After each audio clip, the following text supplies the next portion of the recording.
Queridos, o vídeo de hoje é sobre um tema que, infelizmente, no cenário atual está praticamente esquecido, sendo que justamente esse cenário atual está potencializando de forma absurda os casos de depressão, desejo de morrer.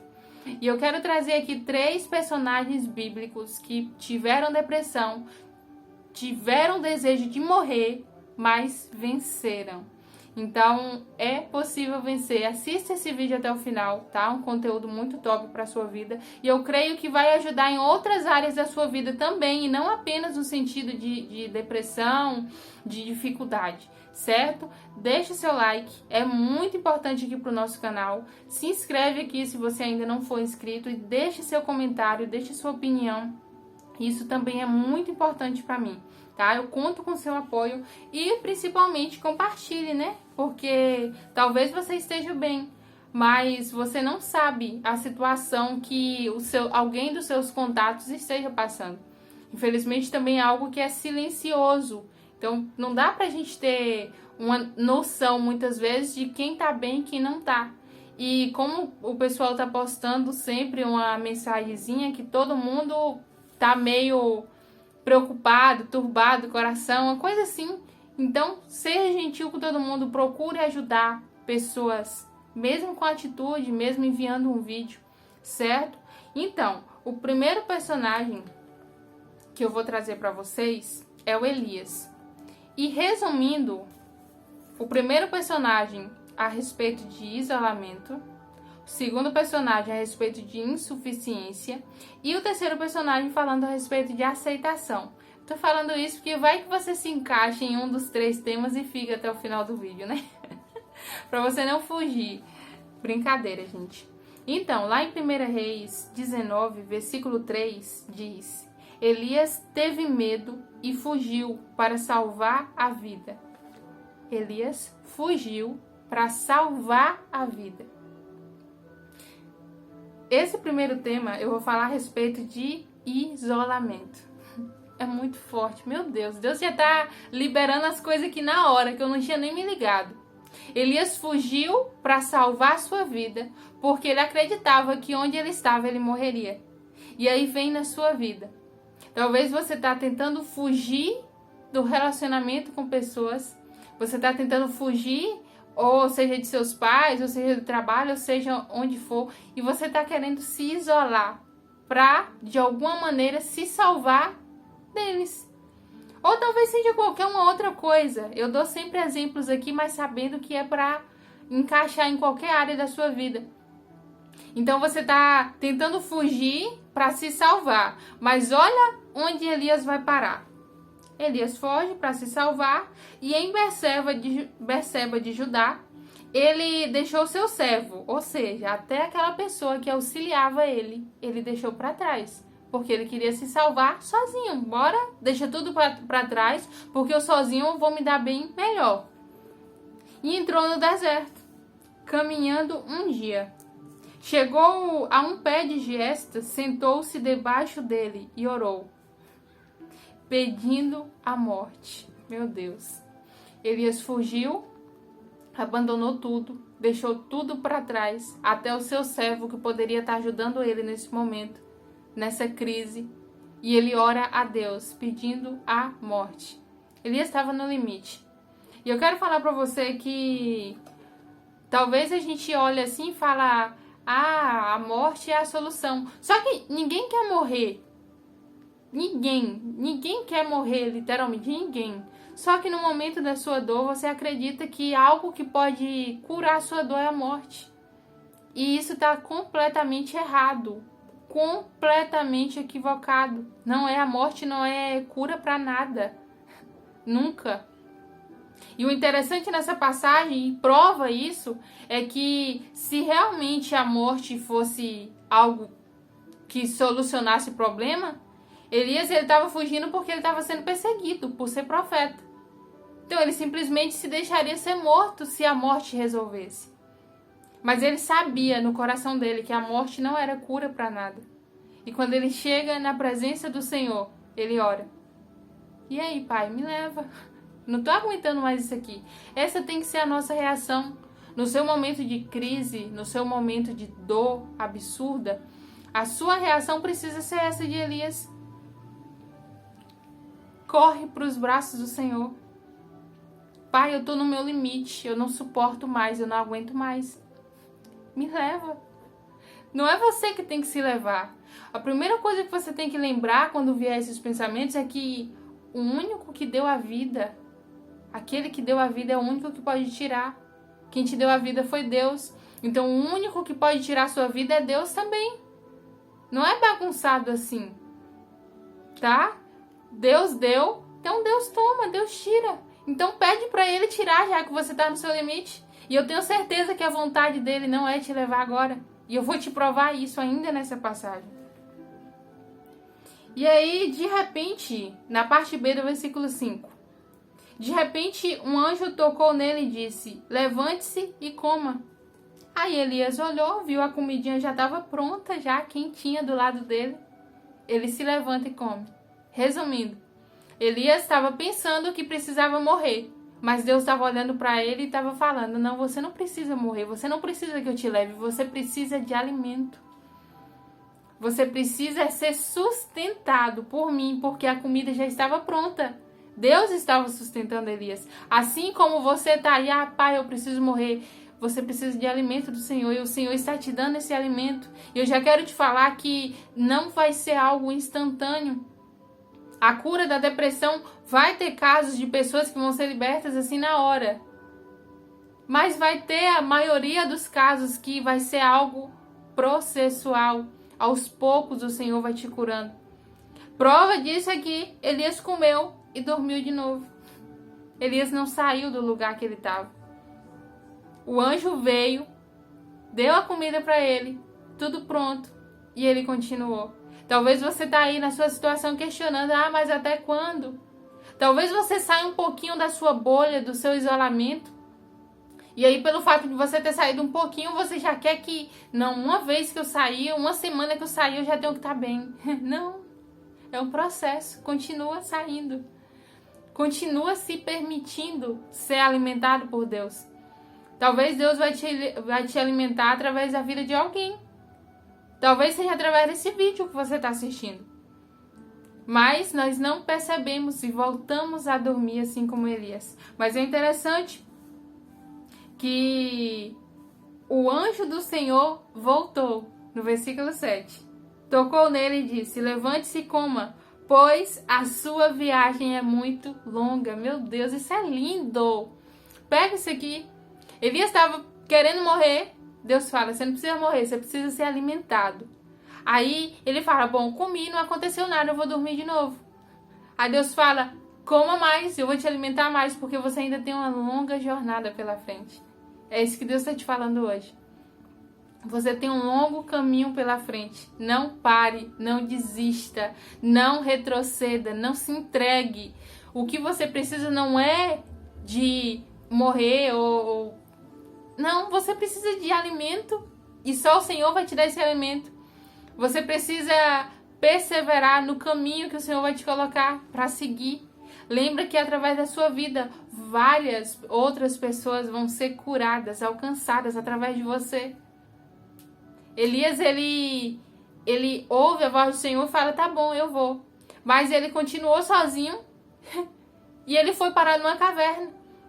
Aí você fala assim: se alimentou, se levantou, obedeceu, mas foi parar na solidão ainda, numa caverna. Querido, muitas vezes é no meio do seu processo, no meio da sua dificuldade, no seu pior momento, é onde você vai ter um encontro real com Deus. É onde você vai ter a maior experiência magnífica da sua vida. Foi o que aconteceu com Elias. Ele continuou, foi parar na caverna e chegou lá, o Senhor falou com ele. E aí, quando ele chegou na caverna, assim, o Senhor falou: olha, você ainda tem muitas vidas para alcançar. Vai lá, unge outro, unge Eliseu. Outras pessoas estão dependendo de você. Outras pessoas lá na frente vão depender da sua persistência de hoje. Outras pessoas lá na frente estão dependendo da sua perseverança de hoje. Não pare, não desista. Então, vamos para o segundo personagem. Eu creio que você já aprendeu muito com Elias, né? Continue, persevere, prossiga, firme. O segundo personagem vai falar a respeito de insuficiência. Jó. Todo mundo fala da enfermidade de Jó, é isso, que sofreu muito, perdeu tudo, perdeu dinheiro, perdeu os filhos. E a depressão? E a dor do luto? E a dor da perda? Jó, ele vai se lembrar que, até nos detalhes, Jó se lembra e sofre com isso. Jó se lembra que ele ia na praça e as pessoas viam ele como uma pessoa tão sábia que elas se calavam para ouvir o conselho dele. Olha aí. E ele vai falar que aquelas pessoas davam atenção e viam ele com admiração, mas que essas mesmas pessoas hoje abominam ele. Que até a esposa tem nojo dele. Lá em Jó 19, vou ler só o versículo 19, do capítulo 19, para não ficar muito longo. Todos os meus amigos chegados me detestam. Aqueles a quem amo voltaram-se contra mim. Jó, ele está sofrendo uma crise de solidão. E solidão gera depressão, sim, querido. E como gera você se sentir sozinho, solitário, abandonado, como se você não tivesse ninguém para te dar apoio. Isso aí gera depressão e não é pouca. Mas o que eu quero falar é sobre a insuficiência de Jó. Jó, ele se vê um homem rico, poderoso, o mais top, onde os seus filhos dependiam dele até mesmo para fazer sacrifício, para pagar ali se houvesse algum pecado. Era alguém ativo em tudo. Era uma pessoa reconhecida. E daqui a pouco ele se vê insuficiente em cima de uma cama sem nada. Depressão. E ele questiona em vários versículos ao longo do livro de Jó: por que o Senhor permitiu que eu vivesse? Por que não me tirou do ventre? Ah, quem me dera se eu tivesse morrido. E ele deseja também morrer. Mas venceu. Todo mundo conhece o final da história de Jó. Nós temos dois personagens que venceram a depressão, porque Elias sai da caverna e vem fazer o que o Senhor falou, e no final ele é levado aos céus. Jó, a gente conhece que ele é restituído, fica bem, tem os filhos tudo bem. O terceiro personagem, Jeremias. Jeremias, o daqui é tremendo, meu Deus. E uma coisa que eu quero falar pra você: a gente olha assim e vê que eles têm motivo pra estar em depressão. Eles têm motivo pra estar sofrendo, pra estar com desejo de morrer. Assim como você também. Com certeza você tem talvez um bom motivo. Só que isso não justifica, tá? Jeremias capítulo 20, versículo 18. Versículo 17. Mas Deus não me matou no ventre materno, nem fez da minha mãe o meu túmulo, tampouco a deixou permanentemente grávida. Por que saí do ventre materno só para ver dificuldades, tristezas e terminar os meus dias na maior decepção? Vamos falar sobre a aceitação de Jeremias. Jeremias, ele não aceitava o cenário que ele vivia. Jeremias era perseguido. Ninguém aceitava o que Jeremias pregava. Pelo contrário, as pessoas queriam e planejavam matar ele. Mas uma coisa que é, de novo, igual a Elias. As pessoas planejavam matar Jeremias. Aí Jeremias ia correndo para Deus pedir socorro. Vinha eles, meu Deus, que eles estão tentando contra a minha vida, sendo que eu não fiz nada de errado. Só que isso está provando que Jeremias não queria morrer. Mas no momento de crise, ele: Pai, por que o Senhor deixou eu morrer? Não deixou eu morrer no ventre? Pra que eu tô aqui? Pra que o Senhor me deu vida pra eu viver assim, depressivo, angustiado, sofrendo? Então, o Jeremias também estava num momento de crise. No momento não, eles viviam, porque tem várias passagens que mostram esses questionamentos deles. Não é só uma vez na Bíblia, tem muitos outros personagens bíblicos. Então, meu querido, para de perguntar para um cristão onde está o seu Deus porque ele está passando por uma luta. Porque promessa de luta é o que mais tem. Se tu ler a Bíblia toda, a garantia que a gente tem mesmo é duas. É a vida eterna, se seguir tudo certinho, e sofrer aqui na terra. Vai ter bênção? Muita. Mas vai ter esses momentos de crise, vai ter esses momentos de dificuldade. Mas o que eu preciso que você entenda é que nenhum momento de dificuldade Deus permite sobre a sua vida para te destruir. Não é. Só que o Satanás, ele usa tanto as coisas assim, e muda tanto o nosso pensamento, que algo que era para ser um veículo para a gente crescer e ajudar pessoas, Satanás simplesmente influencia a pessoa a morrer mesmo. Então, o meu conselho para você, olha, vou te dar alguns conselhos. Primeiro, procure ajuda. É essencial. Sozinho, ninguém consegue. Se Elias não tivesse deixado o servo dele no meio do caminho, talvez ele não tinha dado uma crise logo depois, porque ele ia ter alguém para conversar antes dele chegar àquele ponto de crise e clamar a Deus. Converse com alguém de confiança e maduro, pelo amor de Deus. Não converse com as pessoas que estão da mesma situação que você, talvez, que a situação só vai piorar. Procure ajuda de um profissional. Tem casos que é necessário, sim, tomar remédio, fazer um tratamento, ser acompanhado. Tem muitos casos que é necessário. Deus cura, óbvio, com certeza, de forma instantânea, se Ele quiser, na hora. Só que Deus também cura através de pessoas. E é por isso que tem profissionais. É por isso que Deus capacita os profissionais a cuidar de nós. Então procure um profissional. Se você conversar com alguém e não resolver, vá ao profissional, tá?